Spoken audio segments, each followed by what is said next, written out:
I'm back. Well, oh my God, what have we got here? Yeah, well, you might have seen it on one of the intro videos or at the end of a previous video or whatever, but the first things first, that this is actually my 300th video. Yes, that's right, 300th video. So if you want to go and take a real good look around my channel, you'll find that there's reviews, well, like this one's going to be, but reviews of almost everything you can think about, even strings, guitars, pedals, amps, inside and out, technical things, all sorts of things that are useful for guitarists in one way or another. Now, whether you're going to actually be doing all of them yourself, that's another story, but they're all interesting, as this video here will be interesting. Not to everybody. If you're one of these people that likes simulated guitar amps, then this video might not be that used to you. But on the other hand, actually it might be, because you'll see in this video and the series that are coming along with this, you'll see what you're missing. Because if you really think that you know, those simulators are the same as this when it's cranked, you're on the wrong planet. You're probably on Mars or somewhere. Could be the moon. And in this particular series of the next 3 or 4 or 5 videos that are coming along, we're going to cover tube amps. This one's the 1959 handwired from Marshall, made in England, and it's got all the bits. You're going to see all that. It's pretty awesome, really. Following on from this video, you're going to see a video where we show you about some of the other products that you can buy and use with this to tame it a little bit. Things like the Roland tube amplifier expander. That's one of the products that, again, I've looked all over the internet. It's been reviewed, but like half a fashion. That's what they do these days, isn't it?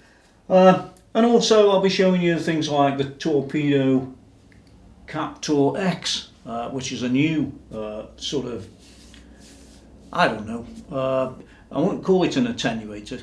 It covers a lot of things that you could use with a tube amp. Yeah, that should be interesting too. And of course we'll be recording this amplifier. I'll be using a Jimmy Page Les Paul from 1995. I'll be using actually this microphone, the Aston microphone Stealth, great name, on this amplifier, along with those other items I've been talking about, and you'll be able to hear the amp. That should be interesting too. I might even use a different guitar to get a few different sounds out of what is probably such a recognisable product. It's been there forever. Yeah. I'll also, in another video, be swapping out the tubes that are in this, which are the ones that were in it when I bought it. I bought it second hand. I was originally going to fit these Carltone tubes, which are all matched, but I decided against that. Yeah, so I'm going to fit these Svetlana tubes into that amp, and I think they're a very good match actually. These are winged C's, which have gone up in price quite dramatically these days. I think you can pay 140, 150 pounds for 4 of them. Thankfully I've already got them. And I'll even cover other aspects, which include the biasing of the amp when I do the tubes. But also, as we move forward through this series of videos, I'm going to show you things like you know, the stuff that everybody knows about, where you take the 2 channels and you link them together like this. But when you actually investigate the amp, and we'll be doing that with some schematics as well, this one, the Jimi Hendrix one, and the SLP, to look at differences between the 3, which is also an interesting little section. I'll show you things like this. Now you might look at this and say, what the hell's that all about? Well, I'm not going to go into great depths, but what I can tell you is a thing like that will be able to use features of this amp that you can't easily otherwise do. Leave it at that for now. That's an interesting one. I might even fit a PPIMV master volume kit or not. It just depends how I feel about that, because I've got the necessary equipment to tame this amplifier and turn it into something that's usable by everybody. Might look big, the cab might look big, but I can have it as quiet as a mouse. Yeah, still sounding as good as it did on full volume. So let me clear all this junk away and we'll get on with the review. But I did want to cover some of the things that are coming up on the channel over the next few weeks, maybe even months, a couple of months. There's a lot of stuff to cover, and I might go over that that other Marshall JTM that we've got out there, which isn't a Marshall, it's a Marshall I built. That might be worth looking at later, or even do a comparison between this one, the 1959 handwired, and the JTM 45 that I made, which is 30 watts, and see what the two sound like, because they're derived one from the other really. Okay. My God, it's giant against me. I'm looking at it and it's towering above me. And it'll tower above you too, especially when it's cranked up full. But this is the Marshall 1959 hand-wired amplifier. I'm not sure exactly what it was or is at retail, but it's probably £1,700, which makes it probably, I don't know, $2,500 or $3,000 if you could buy one in America, which you probably can. I'm not sure also whether it was discontinued, but it looks to me like it's still on the Marshall site somewhere. I did see it. So this is supposed to be sort of replica, a hand-wired replica. Indeed, the handbook that it comes with talks quite a lot about introduction, overview, historical, tone and tech talk and all that stuff. The 1959 handwire is a Class AB all-valve 100-watt 2-channel head. When building the hand-wired reissue of an amazing sounding original Plexi head made in 1969, our goal was obvious and simple: to make it as close to the original as possible in terms of components, circuitry, construction, methods, materials, specification, aesthetics, signal path, performance, tonal characteristics and feel. I mean, how much do you want to go? Oh my God. We went to incredible lengths to achieve maximum authenticity, and are delighted to report that our suppliers were equally as excited. Diagonal Transformers spent months on end redeveloping some of the transformers. I think it was the output transformer that they spent the most time on, but they did spend a long time on both. But we'll get to all that when we get inside. So as far as Marshall's concerned, and really as far as most people are concerned, I don't mean the guys that are fanatical about Marshall amps. There's a lot of guys like that. Nah, you are what you are, guys, and enjoy it. I love looking at that stuff, but you know, for all practical purposes, somebody like me, I don't want one of the old 1969 or 1968 amps. I could go and buy one, but I'm not going to. I want something that's generally going to work and not fail, you know, even when it's under load with one of these attenuator type of products. I'm scary to use that word, but it's not quite one of them. So yeah, this is good for me. And I think I paid off a guy nearing Wales, near Chester. I think I paid him $1,100 for this one, and it's in really great condition. He looked after it. He'd got a case for it and all the stuff. I didn't want the case, so he kept that, and here's the amp. Yeah, what more can I say? It's virtually knock free. This one, by the way, as you'll see when we get round to the serial numbers a bit later on, is a 2013 model. I think they started making these, at least from this sheet. This sheet was made in 2002, I think. Oh no, 05, this one. 9th of the 5th, 2005. I can't show you this really, I'm not supposed to, but it's fine as it is, and we'll have a look at a couple of little tiny areas of it, which is the best way really, rather than me publishing something I'm not really allowed to. That's like a plan. Or you find them on the internet. Well, you might, but it's not my problem then. Yeah, so let's go and have a look what's inside this case. I'm going to get the chassis out. It's an inside and outside review after all. And the playing will probably be on one of the next video. Well, I might do the tubes first, but there's going to be playing, not probably on this video.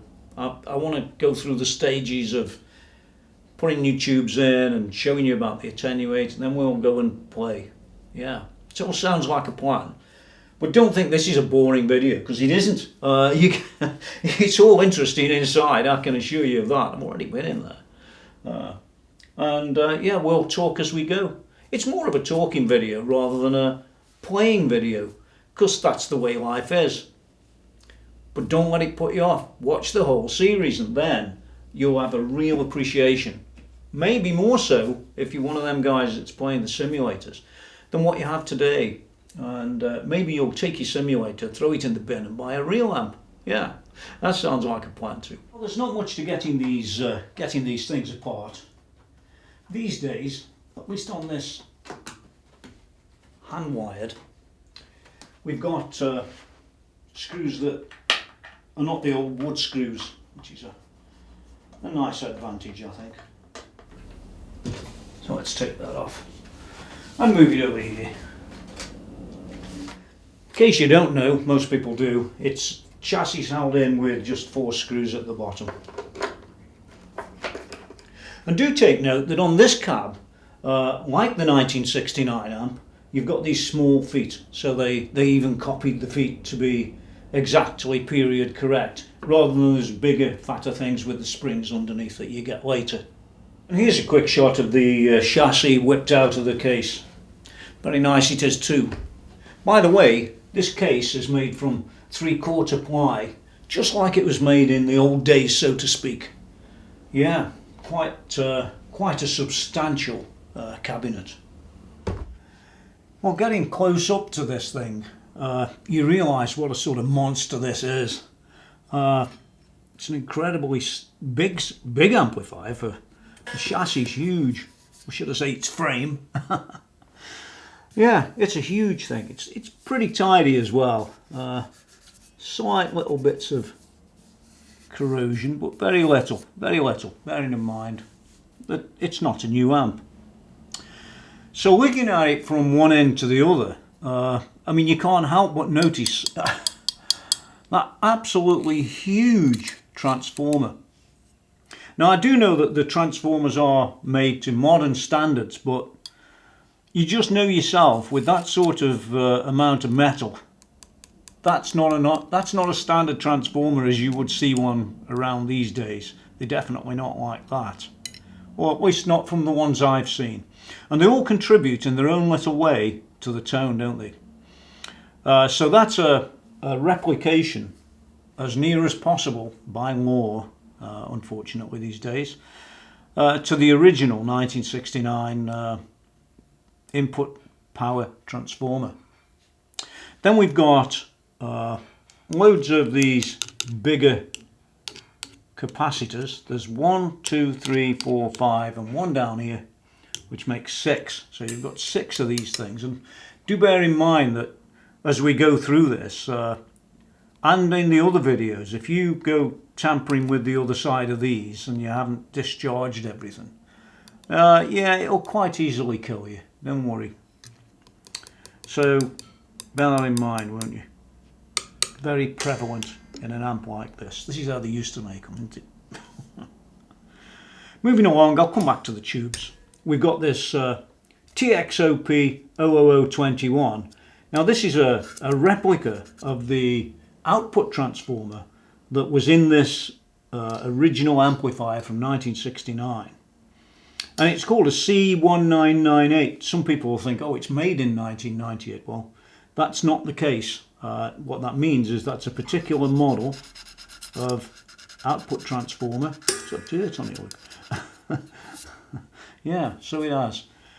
Yeah, particular model of output transformer from 1969. So Yeah, that's what it says in the books, and I believe every word they say. It's even mounted in the same way, from what I can see, like the originals. Yeah, quite scary. Yeah, there we go. Hidden behind the C1998 transformer, this big fat one, there's this little choke here. There it is. Well, it's not so little, is it? It's pretty big, actually. And again, it's probably very similar or the same specifications as the original, or not that far off. So, you know, like most of these things, you have to go with the legislation. It doesn't matter what you think. It depends what the law says. And Marshall can't make anything that breaks the law. We've got 3 preamp tubes. Yeah. And as I said, one of them. We've got the badge down here as well, just like on the originals. This one doesn't actually have a date on it, and it's not made, doesn't look like it's made of paper. It might be, yeah. But there it is, and we'll take a quick look at that. It's probably on the screen now. You've got the assembly, 1959 handwired by B. Halsell. AC by C. Madewell, I think it says. Tagboard by D. Beasley. Back panel by C. Madewell again. And the testing by, yeah, that signature there. I can't read it. It looks like ATC or something like that. Doesn't really matter, but there it is.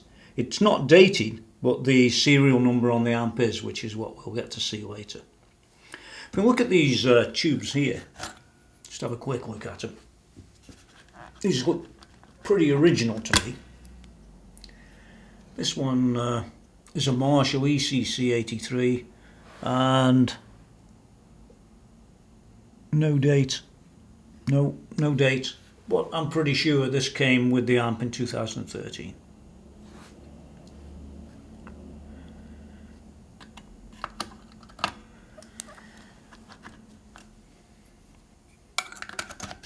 Let's have a look in the second one. Oh, I can see it from here. I can see it from here. That's based on exactly the same tube. And the third one down here. Yeah, it's also an ECC83 based on the same tube again and probably the same date. Interestingly, if I scroll down a bit further with the camera, well, should it have had a fourth one? Well, they probably used that for authenticity on the 1969 equivalent because they probably used the chassis for other things at the time. But as you can see, Marshall have even included the blanking plate that was on a 1959 amplifier, yeah, in 1969. Yeah, the 1959, by the way, is the model number, just in case anybody didn't get that. And secondly, don't confuse that with the, with the year of that this is being copied, which is 1969. So let's take a look at one of these power tubes that are going to be pulled out, and you'll see why when I pull them out. Let's take, say, that one. Why not? Okay, here it is. It's a Marshall EL34 valve, as they say, 00010, week 28, 2010. Now you can go and buy these on the internet for I think about £55 a set from a particular company on eBay. But if you look at this carefully, you can see that it's very discoloured around the bottom here. Can you see that? Although it's got a sort of Marshall dot on it, it's discoloured.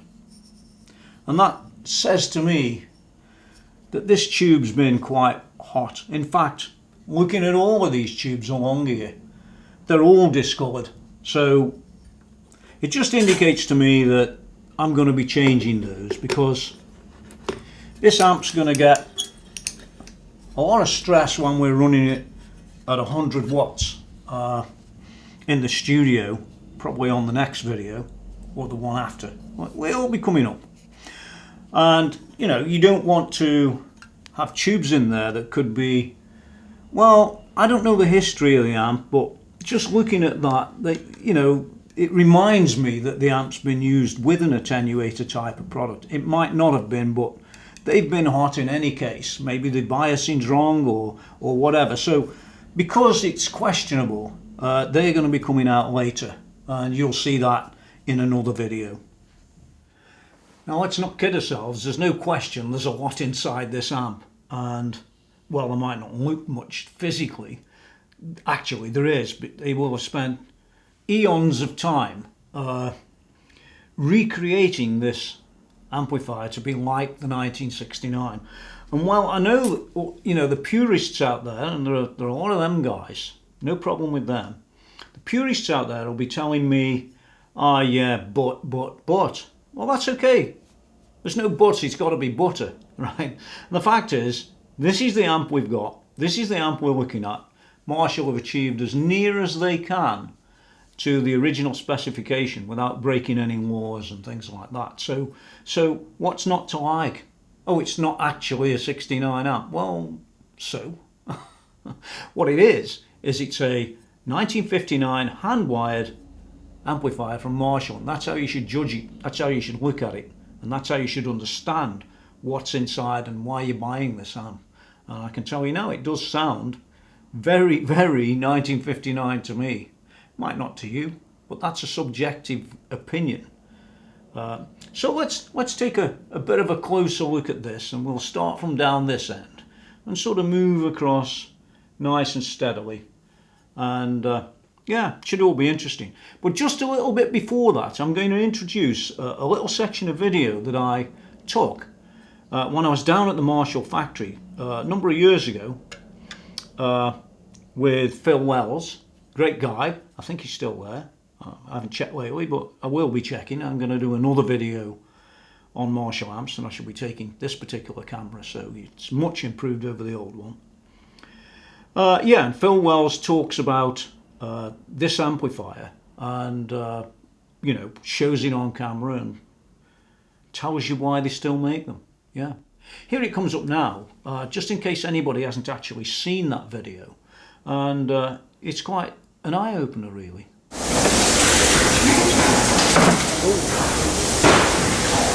Spin this round. There's a hand-wired unit. Right. Okay. That is a hand-wired unit. Bag strip board comes in empty. Hazel will then put all the studs in and then put all the components on. This is based on about a 69, 70. This is based on the well, actually that's 67, 66, 67. Cost price 70. Okay. We were still doing these boards, but it wasn't that sort of style. No. But if you look at, I mean, that's the 2 throws. Yeah, there you go. If you look at that, yeah, and that, they're identical. Yeah. This one has an effects loop, and obviously the hand-wired one doesn't. Yeah. But the components on there are the same as the components on there. If you put these two together and played them, they sound the same. Right. Yeah. It's not. For some of these guys, they say it sounds different because of the way it's played out. But it's not the reason we're doing it. We're doing it because people want it. Right. Right. We'll always make this sort of unit, providing there's a marketplace and there are people around the world who want to buy these. Right. I mean, it costs us more to do, plus it means at the end of the day, you, the end user, are going to have to pay more for it. But there's always been a demand since we started doing it in 2002. That's a really nice finish, isn't it? What is it? Yeah. I mean, Hazel's done a good job. Oh yeah.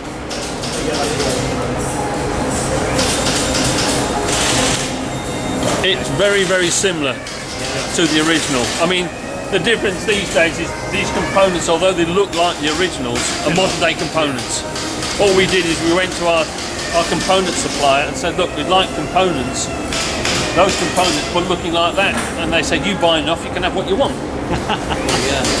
Gosh, I put it the other way up again. Yeah. That way. So it looks like it should be, but they're modern day components with the reliability of a modern day component. Yeah. Very nice. Okay, so let's start to hop along the insides of this amp and have a really, a a good look at the quality of this amp overall, bearing in mind that this was made in 2013 and it's simulating or trying to copy a 1969 amp. And personally, I think they've done a great job of it. It's all good. It all looks so well made, and even down to the type of way that they wrap the wire, even across this, is very, very similar to what it was in 1969, albeit this time I think they're using a sort of plasticky sort of thing, and I think then they used a sort of stringy type of wrap. There's the power transformer, that great big massive fat one. And by the way, that this amp does support multi-voltages, so if you find one in any country, you could sort of ship it to you and away you go. And I think that's a good thing. I don't know about you. There's so many manufacturers that just simply don't do that. Frustrates me, really. You've got these great big massive capacitors. There's 4 of them there and one down that way underneath the board, but you won't see that one. That doesn't really matter. You've got your on and off switches and your standby switch here. You've got the obvious things like fuses, power in. Well, from this angle we can see all 4 of the tubes now, and they've still got those 1K resistors on there. All very nice, actually. This one here is for power selection, because you can set the power up to a number of different inputs. That's the power in socket. This one here sets the ohms range for the speakers. There's the speaker connectors. Interestingly, if you can just see that on camera, there's a hole there where we could fit another input or output or control knob. You can see that there. So we wouldn't have to actually drill this chassis if we wanted to fit something else. Yeah, very interesting. It's probably the right place for a master volume mod as well, right there. Yeah, but we'll come back to that in another video. You'll notice that on this side we've got the little 6-volt light. That's what that is. You know, the one that lights up on the front. Capacitor there. That capacitor there will stop the boom when you switch the standby on or off that you would normally get through the speakers if it wasn't there. I'm pretty sure that's what it does. I could be wrong, but I don't think I am. Moving along this way a little bit, we've got rectification here, which is done with these diodes, and these capacitors happen to be stuck across them these days. You can see the board itself is like a, you know, the old-fashioned style, although not exactly the same. It's probably different materials these days. We've got an adjustment for the bias there for the tubes, which we'll be looking at to adjust and change the tubes in another video. It's not rocket science, so, you know, all good stuff. Yeah, let's move down a little bit further. Okay, well, as you move down the board, these are Marshall capacitors that they will have had made by somebody. And as you saw in the comments by Phil Wells, they're basically, I mean, capacitor's a capacitor, pretty much so. So although they look really like old capacitors, they don't look like the Mullards really, do they? But what Phil said was that, well, yeah, we get the makers to make them look like the old ones. They are just a capacitor, and that's it. It's not much you can say. You know, you got a 10%, 630 volt, 0.1. What's that one there? That's a microfarad, I think. Anyway, they're all along the board as you would expect. Now, if we were going to fit, a PPIMV master volume set, what you do is you take out these two here and you run wires from these two here, if I remember right. I think I'm right on that. Yeah, these two here, off to the thing and all the way back, and a couple of other connections, and it's in business. So it's not really that difficult to do that type of master volume, but there are about 4 different types. So if I do it, it will be this type. What the man from Trainwreck said was type 3, I think. Yeah. Anyway, doesn't really matter. It's PPIMV. That's where you do it. And they seem to have provided a hole. How funny. So moving along, you can see these resistors don't look like the old Allen Bradley resistors. Well, they look a bit like this type of thing. Yeah. Allen Bradley resistors. Whether these are actually made by Allen Bradley is another story, but that's what I call them, this type. These might be carbon. Yeah, I think those are the metal type. Yeah. And hey, listen, you guys, don't bother trying to correct me on anything. If I've got something wrong, that's fine. I'm just like you, but I bothered to make the video and you didn't. Remember that.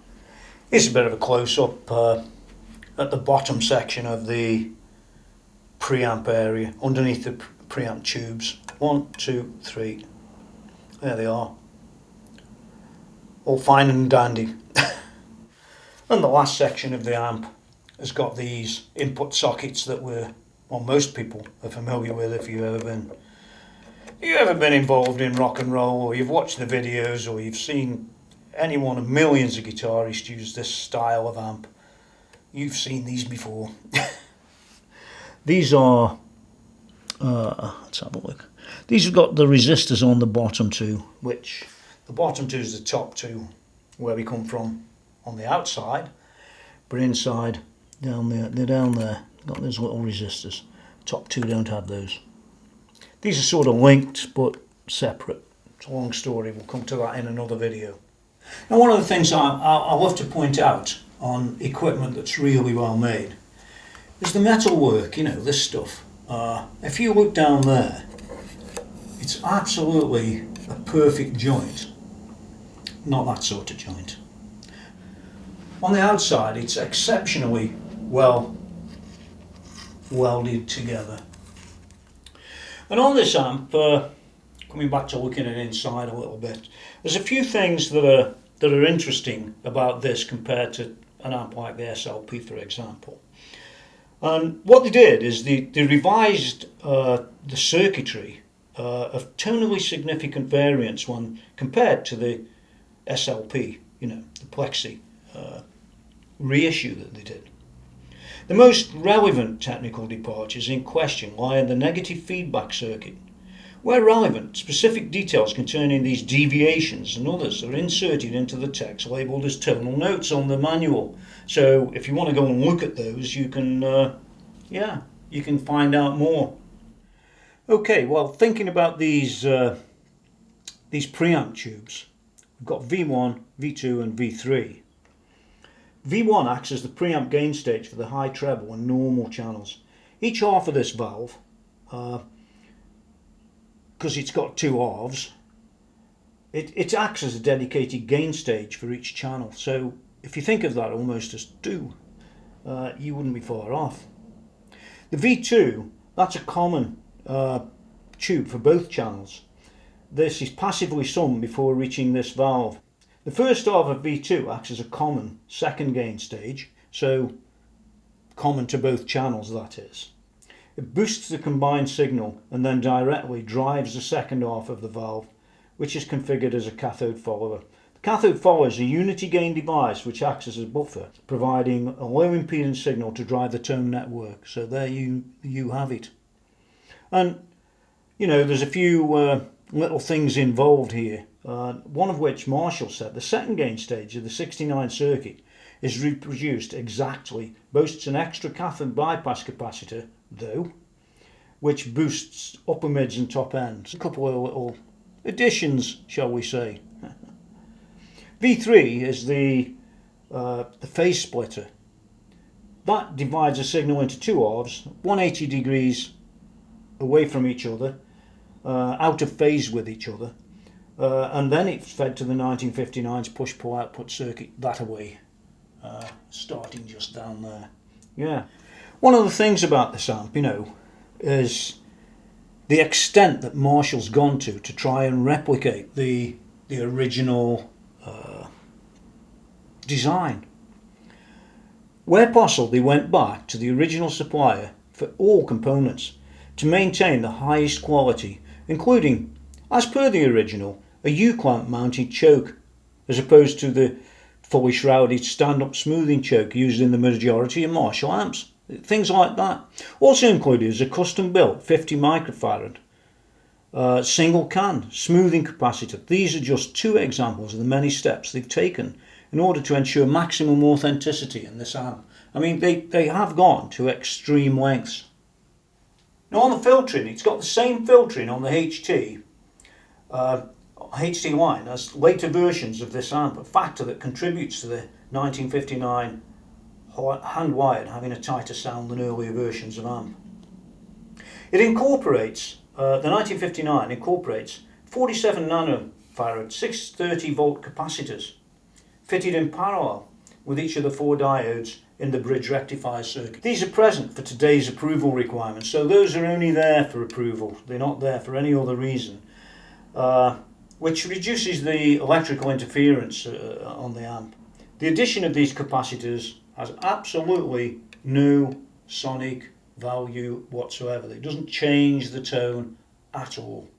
So talking about that power transformer down here, I mean, that's a really big power transformer, and for very good reason. This is what Marshall say. While the original transformer is large, the custom-made diagonal reissue has been made even larger in order to satisfy strict current-day safety legislation. See, it keeps creeping in, doesn't it? Just like the original, the reissue transformer is what's called a drop-through half shroud. You can see it sits half into the chassis here. Old design, of course. As with the output transformer, they went to great lengths to ensure that the performance copies that of the original, paying particular attention to exactly replicating an effect called regulation. That's the way the voltage from the transformer that feeds the valve circuitry varies according to its load. In terms of the concentric design and performance, this transformer embodies the performance of the 1203-80 original specification that was originally drawn up by Drake in February '67. The original was 2.5 inches transformer.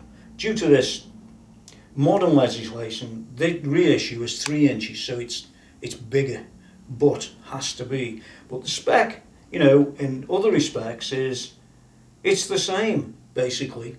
Of course, guys will tell me it isn't. It's different. Well, it might be, but it might not. Now, we did talk about the output transformer, which is on the other side, but while I'm on transformers, I might as well just ramble on about that a little bit. That output transformer is an exact replica in both performance and dimensions. The reissue transformer is upright mounted, as you saw, and it sits entirely above the chassis, which is just like the original. To be exact, this transformer is a C1998, like I said, which has a specification date of August '67. It's the same. They say it is the same. You might say different, but to be honest, I don't really care what you say. It's what they say that matters. Okay, looking at these controls at the back, it's a tone circuit, among other things. The shared tone network of this handwired 59 reissue is post-gain, passive and interactive. Basically simply meaning that the settings of the bass and treble controls affect the amount of mid-dip available via the mid control. So the other two are affected by where you put the mid. Yeah. The mid controls are 10% log pot. The mid control's this one. So it's a 10% log pot, unlike the linear one found in the regular production 1959 SLP. So there is a difference. You could flip that out, I guess. This greatly changes the dynamics of the whole tonal network and the interaction of its controls. So that's a key component sitting just right there, right in front of you, and you'd never know it unless you bothered to look. Yeah, looks just like the others, doesn't it? Now, I did talk about the tag board earlier being slightly different than what the original was on the 1969 amp. And what they say about that, they say that the tag boards used in this handwired amp is exactly the same as that in the original in terms of thickness and matrix pitch. Well, it would be. That's not where the problem is. The materials they're using though is made purely, exclusively for Marshall, and that's an important thing. It's called Marshall EM42 Brown, and they didn't use the original stuff because, well, that material doesn't pass current safety legislation. Once again, you've got this safety creeping in, which it has to, you know, you can't get around that. But in most other respects, or every other respect, it's the same as the original. Yeah, so it looks, well, as near as you can get with today. And remember, today is in 2020. Amp was made in 2013. It's already a number of years old, 7 years old. Wow. By the way, that chassis we spoke about earlier on the corners, that's actually 16 gauge material, that is. That's pretty hefty stuff. It's got butt welded corners, I've showed you that. The steel's passivated. What that does, it stops it getting, you know, you've seen some of these really old Marshall amps where they've literally got rust all over them. Well, things have changed a little bit.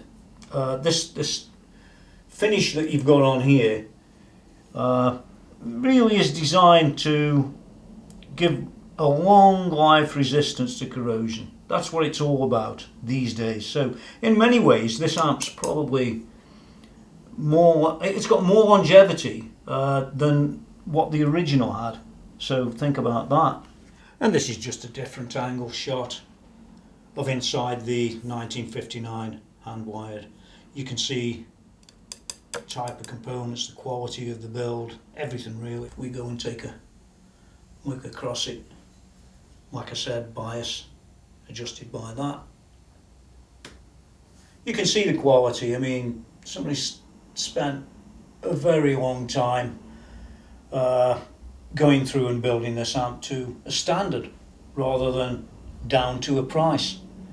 You'll never see this amp made down to a price, which is what a lot of amps are these days. Cheap components, all the rest of it. This thing has got the lot. And that's one of the reasons I bought it. One last sweep across. So you can get some idea of what's what. There is a lot inside the amp, although you might say, well, there's nothing to it. Well, there is. Yeah, really great amp. And you've still got that little bit down there. If you wanted to go absolutely mad, you could. Oh my God. By the way, if you notice, well, you will notice in a little bit, there's no effects loop in this amp. Yeah, they wanted it to be that authentic. Personally, I would have liked the effects loop myself, like on some of the other amps they've made, which could be flipped in or out of circuits, and that would have made a difference. But I've got other products that allow me to have an effects loop later on in another video, so that should be all good. Anyway, let's go around the front. Well, we'll go around the back first, I think, and then we'll come around the front. Well, there it is, shown in all its glory, the Super Lead 100 watt. It doesn't say HW or anything else, it just looks just like it should, I guess. I don't think they had that on the original there. Oh, it does say HW there. Well, I'm wrong. And it's got the little dustbin for WEEE legislation. So we've got the Super Lead 100W across there, emblazoned on the back. We've got Made in England by Marshall Amplification PLC. Not hard to find them, is it? It's got a serial number, SL/A, so you can see the serial number, the SL/A, and then we get a sticker instead. And the sticker denotes the really the build and the age and things. So this is a UK product, made in 2013, 03, and then we got 0983. On one of my reviews on my website, TonyMckenzie.com, I explain what all of this is. But for now, the only thing that matters to me and you is M means, I'm pretty sure it denotes that that's for the UK market. It's 2013, month 3. So March 2013. Yeah, how exciting. Let's move along to what matters. Okay, well, it's all pretty simple really. We've got the speaker out. Connect speakers before use, it says here. Output 100 watts RMS, and it really is 100 watts, not the flimsy little wattage that you get on some of those simulators. This is the real deal. Yeah, so there it is. You've got a selector here for the ohms range of the speakers that you're going to plug in. It supports 16804. Mine's on 16 because that's what the cab's set to that I use. That's what it is. It's the old cab. You'll get to see it when we do the playing. That will be shown separately. We've got another selector here for voltage, which I like. We've got 100 volts, 120 volts, or 230 volts, or 230, 240. That's how it works in England these days. We've got the regular sort of mains input connector, 375 watts, 230 volts at 50 hertz on this one. We've got a high pot. That indicates that it's been tested with its high voltage and all the leakages and things, I believe. And we've got a mains fuse and a HT fuse. And that's it for the back. Now, I'm not going to spend all day on these front controls because I think everybody in the world's seen them. Oh, you haven't? Oh, well, you'll get the idea as we go. It's all very simple. We've got JMP, which is like on the original. We've got an off and an on, and we've got an on and a standby. Right, there it is. There's your little light that comes on in the front.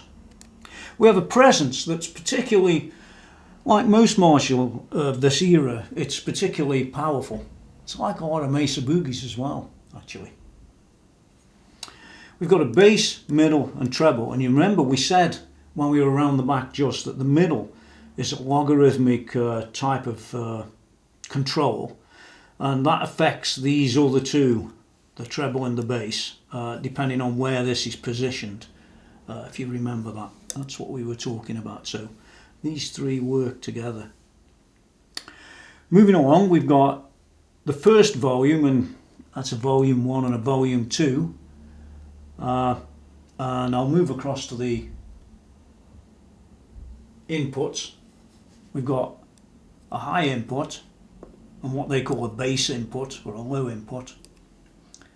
And we've got the second one, which is a high input and a bass second one. All very interesting.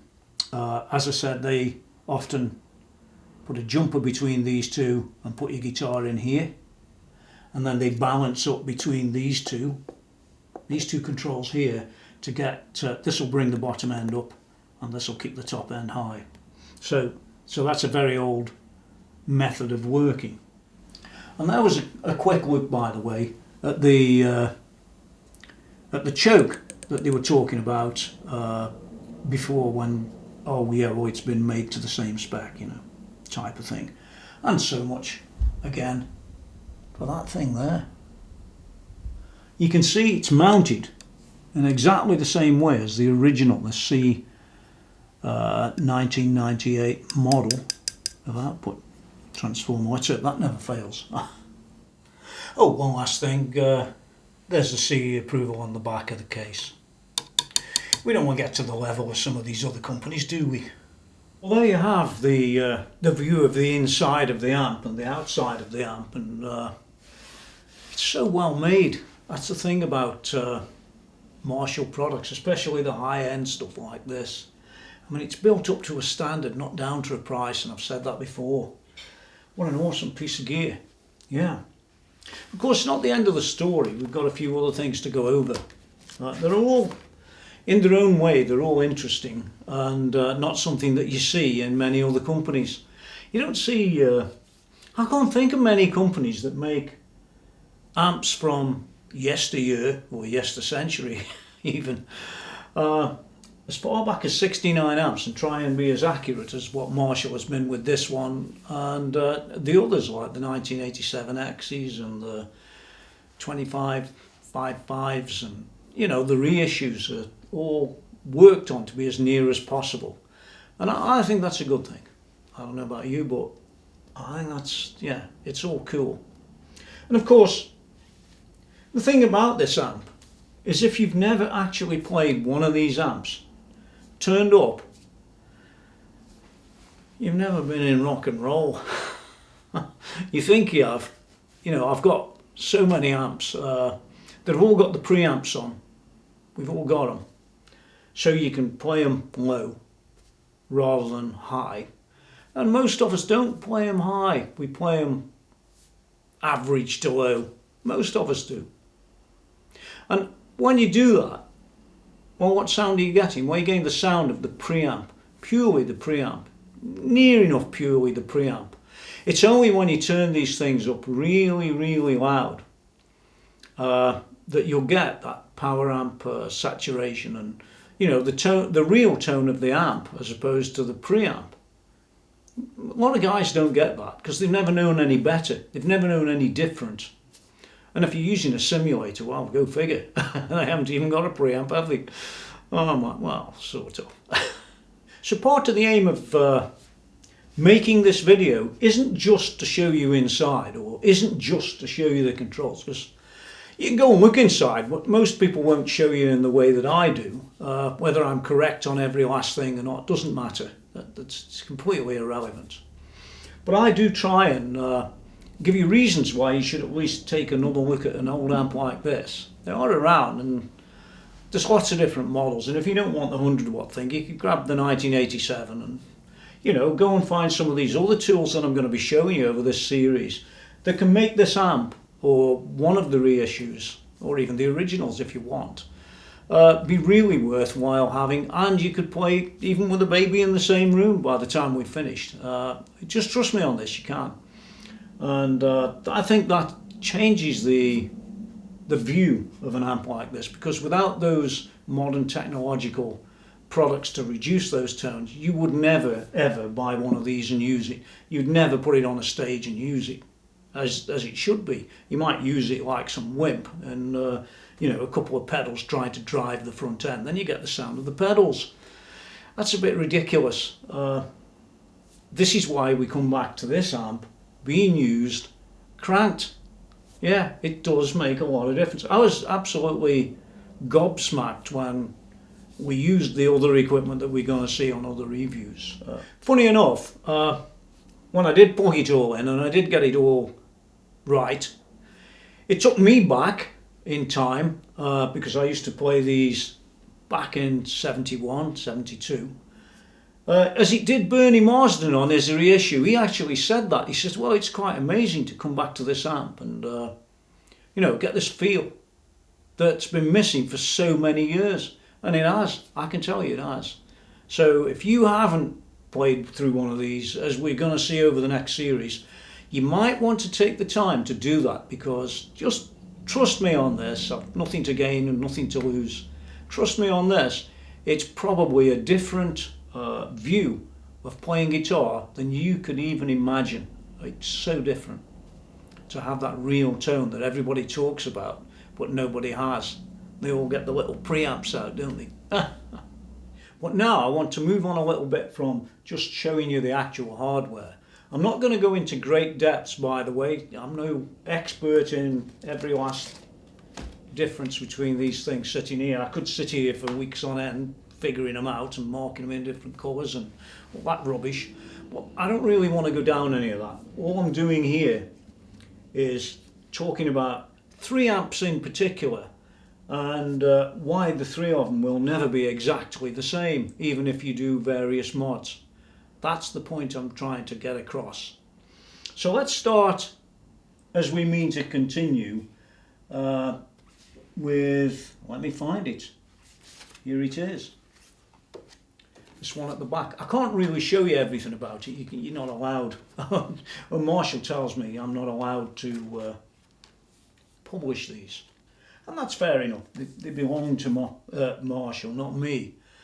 But one of the first things I've seen on this circuit diagram, one of the most important things right off the cuff, is that the transformers are different on this amp than they are on the 1959 SLP, or the Super 100 Jimi Hendrix version, because there are three that interest me here.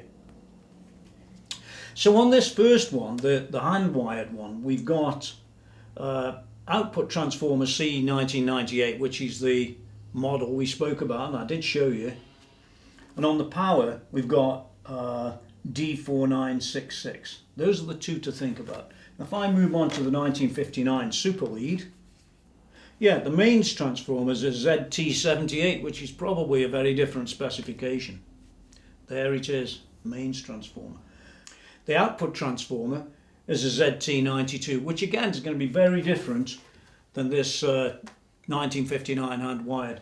And if you come to the Jimi Hendrix model, you know, the Super Lead 100 Jimi Hendrix, first of all, that's got KT66 tubes in it, but as well as that, if we go to the transformers again, looking at these here, the output transformer on the Jimi Hendrix is a 1202-84, and I don't think we've got that on any of them.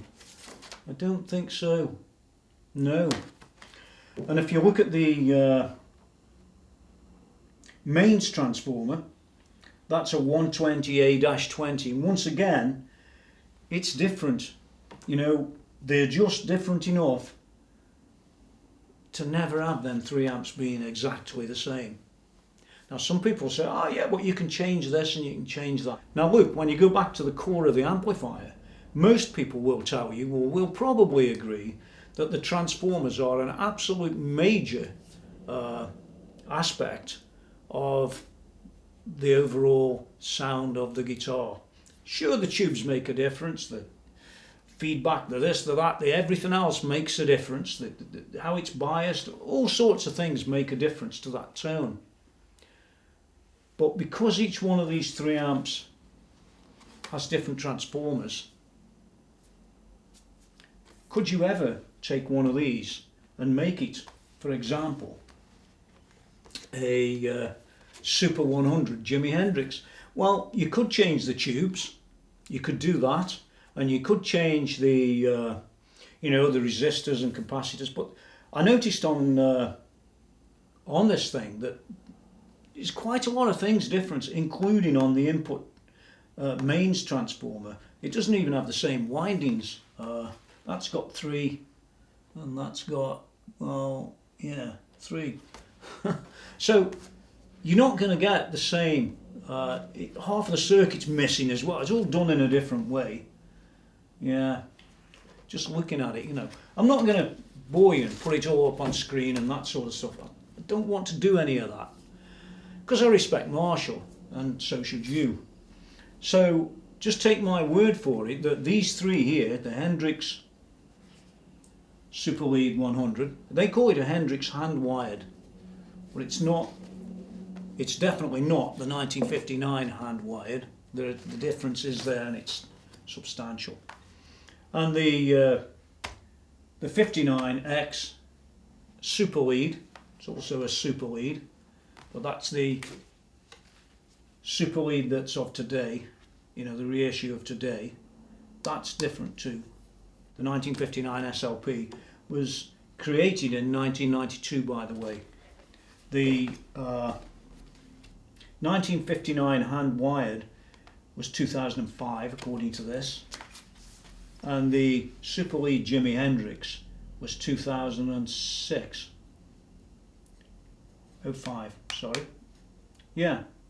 So they're all sort of in the same sort of ballpark, but they're all sort of different.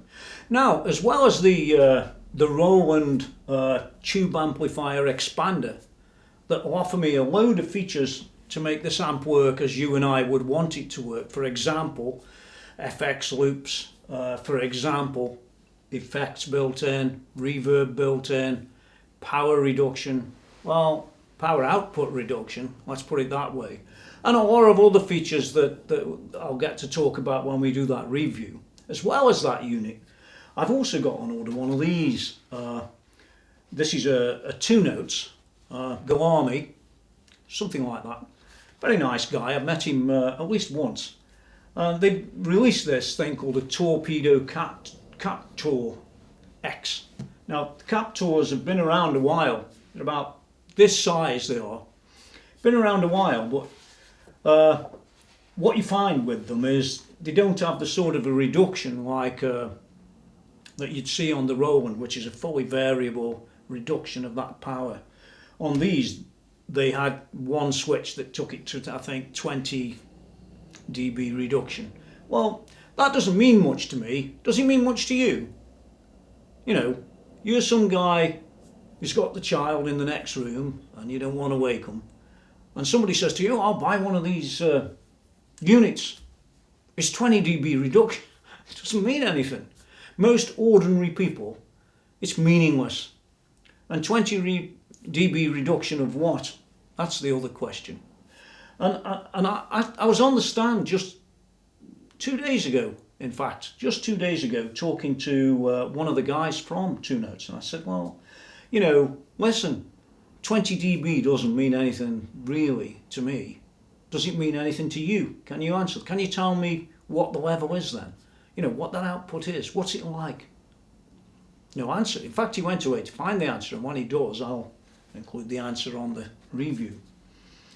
But on this new one, it's got a 20 dB reduction, just like the earlier ones, but it's also got hidden in the back here a minus 38 dB for home.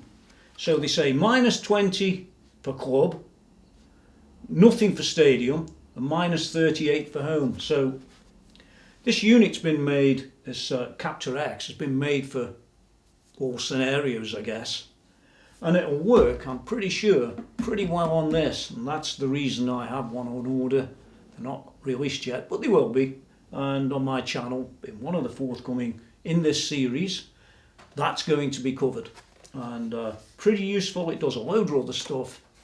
I'm not going to go into any depths about it right now because I just wanted to tell you that's one of the things that's going to be coming on this amp, and maybe even on the JTM 45, I might include that, and maybe even a more modern amp on both of those pieces of equipment. Should all be very interesting.